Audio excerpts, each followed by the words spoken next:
Dan berikutnya calon wakil presiden nomor urut 3 dan calon wakil presiden nomor urut 2 akan bertanya jawab. Untuk itu kami persilakan Cawapres nomor urut 3 Bapak Mahfud MD untuk mengajukan pertanyaan kepada Cawapres nomor urut 2 Bapak Gibran Rakabuming Raka. Pak Mahfud, waktunya 1 menit dimulai saat Bapak berbicara. Silakan. Mas Gibran, saya menghormati Anda sebagai calon wakil presiden sehingga saya tidak akan bicara secara menjebak dan receh-receh.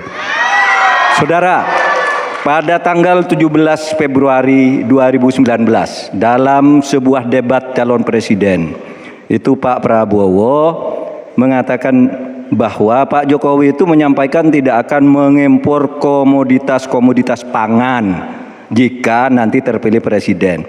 Ternyata kata Pak Prabowo nih, 4 tahun memimpin Pak Jokowi masih mengimpor dan itu merugikan banyak petani.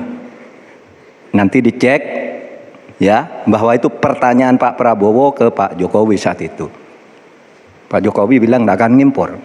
Tapi sampai sekarang kita masih mengimpor banyak. Masih mengimpor banyak. Malah semakin banyak mafianya impor mengimpor bahan pangan itu. Nah itulah sebabnya apa usul Anda untuk menyelesaikan masalah 5 tahun lalu ini. Ya. Baik.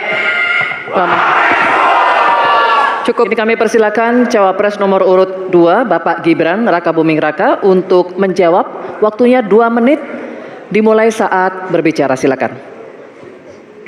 Sepertinya Prof. Mahfud agak ngambek ya, soalnya saya sudah 2 kali memberikan pertanyaan yang sulit. Carbon capture, greenflation, selalu dikomenin pertanyaan receh. Ya kalau receh ya dijawab Pak, gitu loh, segampang itu. Oke, masalah pangan, masalah impor. 2019 sampai 2022 kita sebenarnya sudah swasembada beras. 2023 ada impor karena El Nino Pak. Dan ini terjadi di sebagian besar di belahan dunia Pak. Kuncinya sekarang adalah bagaimana kita bisa bekerja sama melakukan ekstensifikasi, intensifikasi lahan di tingkat desa sampai tingkat nasional secara efektif. Pupuk itu kunci. Makanya kemarin ada pabrik pupuk di Fak-Fak. Ini kunci untuk meningkatkan produktivitas. Lalu mekanisasi. Ini kalau tidak ada mekanisasi, produktivitasnya tidak akan meningkat.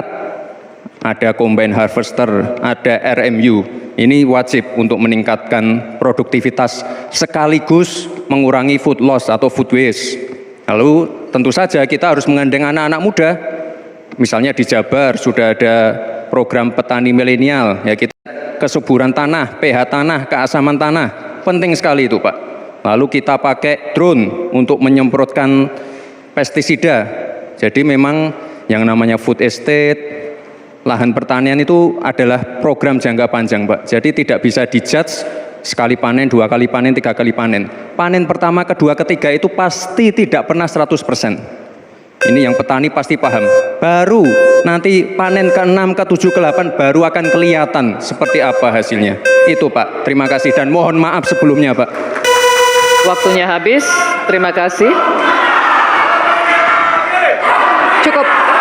Cukup.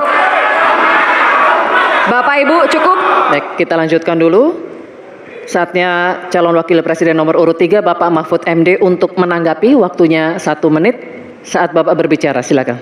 Pertanyaan saya bukan itu. Pertanyaannya itu dulu Pak Prabowo bertanya, katanya Pak Jokowi tidak mau ngimpor beras.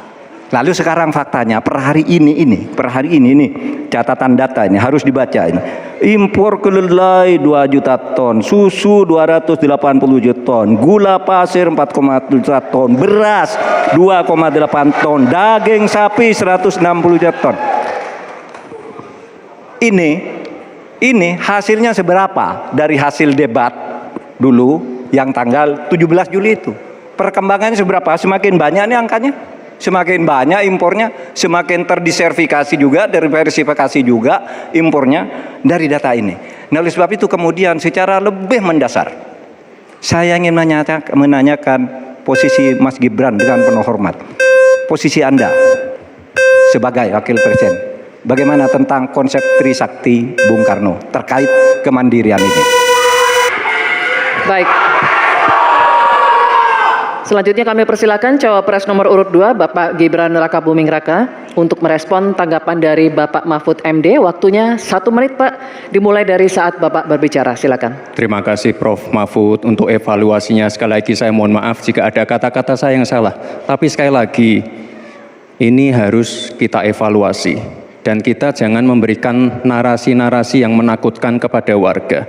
Intinya adalah program-program yang sudah berjalan sekarang. Nomor 1 dan nomor 3 ini kan kompak. Food estate gagal. Saya tegaskan sekali lagi Pak. Memang ada yang gagal. Tapi ada yang berhasil juga yang sudah panen. Misalnya di Gunung Mas, Kalteng. Itu sudah panen jagung, singkong. Itu Pak. Cek saja nanti ininya. Cek saja datanya. Intinya adalah warga jangan diberikan narasi-narasi yang menakutkan. Kita harus optimis Pak. Bapak-bapak ini adalah calon-calon pemimpin, harus optimis. Jangan memberikan narasi-narasi yang menakutkan kepada warga dan masyarakat. Waktunya masih. Baik, waktunya habis. Baik, waktunya habis. Cukup. Cukup, mohon kerjasamanya.